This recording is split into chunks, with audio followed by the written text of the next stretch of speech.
L'échec du président Macron résonne jusqu'ici en Belgique. Vous l'avez entendu.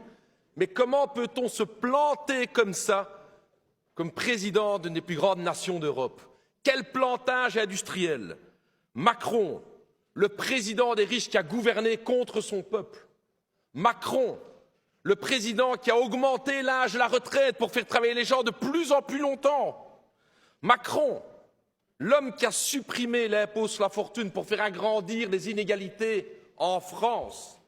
Macron, qui a mené une politique autoritaire de répression contre le mouvement des Gilets jaunes, contre les organisations syndicales, à coups de matraque, l'autoritarisme européen.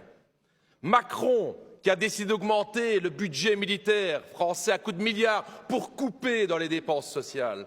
Voilà le président Macron que vous avez beaucoup été applaudir lorsqu'il a été élu. Quel échec flagrant de l'élite européenne. Ah, regardez, regardez, je le dis à toutes les couches populaires françaises, la droite en Belgique a peur aussi. Elle a peur aussi, écoutez-la, écoutez-la.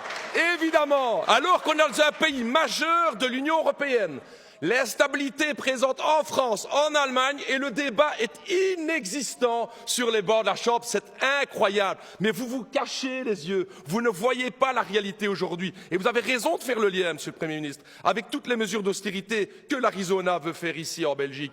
Augmenter effectivement l'âge de la retraite, sanctionner de plus en plus les pensions des fonctionnaires, la répression, etc. C'est ça qui a pété à la figure. Et j'ai envie de dire à la classe ouvrière, aux couches populaires françaises, merci de votre combat. On va s'en inspirer ici en Belgique pour résister à nos gouvernements à venir et à la droite à venir. Bravo les camarades!